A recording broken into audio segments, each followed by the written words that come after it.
Ever wonder why some people get aggressive under stress while other people just completely shut down? Or some people just run away, right? Or some people even try to appease other people, right? And so the answer lies in our fight, flight, freeze, and then, of course, our fawn. And these are the four stress responses that really shape how we react to life's challenges. In fact, neuroscience research states that the autonomic nervous system controls our stress responses and also can help the chronic activation, which can then lead to mental as well as physical health problems. Welcome. If you're new to my channel, my name is Dr. Erica Steele. I'm a board certified naturopathic doctor. I hold 7 degrees in my field, all in the natural healthcare space. I like to say that I went to school so you don't have to. All this month in February, we've been talking about the heart and we've been talking about heart health. And I have a wellness collective that's all about the heart. This is included, but also too, we do a stress webinar. I'm recording it live tomorrow. So definitely check that out if you can. Otherwise, if you want the replay, you can register for that because we're really going to expand your consciousness around these concepts of fight, flight, freeze, or fawn, because truly these are reactions to fear, right?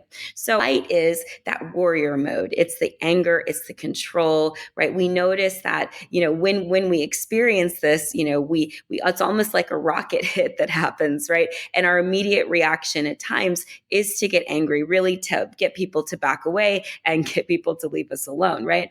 Or we try to do it a little bit more covertly and we try to control, individuals, right? Or we internalize it into more of a depressive state, right? Or we self-blame or criticize or judge, right? And so what we want to do is when we notice ourselves in that fight response, right? We want to first, right? We want to catch our breath, which a lot of times that can be challenging. And then affirming to ourselves that we're safe, allowing all those neurochemicals to go through. For me, I had to also shut my mouth because my mouth could definitely be vicious. And so that was part of my process, is kind of learning that. And I'll talk about it. It was like a 2-month, 3-month journey. So when we look in flight, right? So flight is more of like the escape artist. They are overworking, they're anxious, they're always running away, right? When they encounter stress, their response is to avoid, right? So think about like your fearful avoidance, when you're dating, think about, the various different components when immediately your reaction is to shut down and then get out of there. And so what we want to do is, if that is your response, we want to work on more grounding, right? Getting back into your body, right? I touch, I feel, I breathe, from conscious communication, but also movement, exercise can actually help because again, it grounds you back into your body.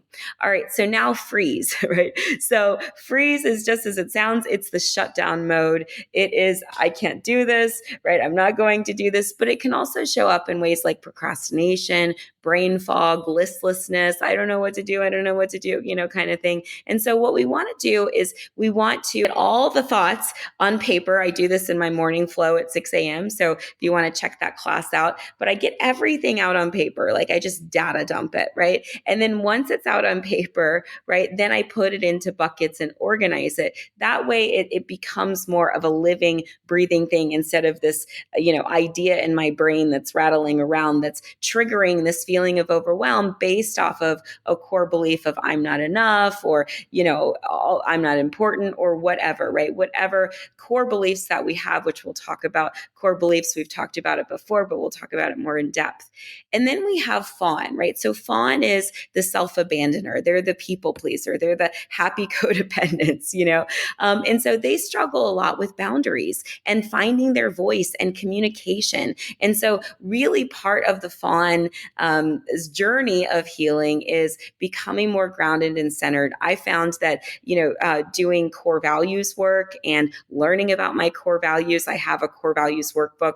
If you want it, just send me a DM for that. And so I really looked at, making sure that I knew in the moment, right, where my lines where my yeses were my yeses and my no's were my no's, in the words of one of my teachers from the past. And so making sure that we are clear with what it is that we truly want, and that can guide us really in anything. And remember, right, fear is what? False evidence appearing real. And so this is a good opportunity when you experience fear is to practice your emotional resilience, practice some of your emotional coping tools. I do have a course. It's a really low cost course, and it's a 30-day course. And each day it's packed with tons of resources. Each day it actually teaches you a tool for emotional health. And so these were tools that I pulled together in my journey of healing from trauma and healing from stress and emotional responses and all of my learning. So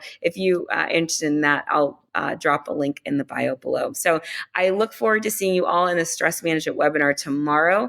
Hopefully I'll be able to see you. If it's not tomorrow, it'll be today, because I'm not sure when I'll be able to get this video edited. But I will definitely, if you see this, you'll be able to either catch me live on Thursday for a lunch and learn, or you'll be able to watch the replay. So whichever, thank you so much. Share, subscribe, all the things, and comment below.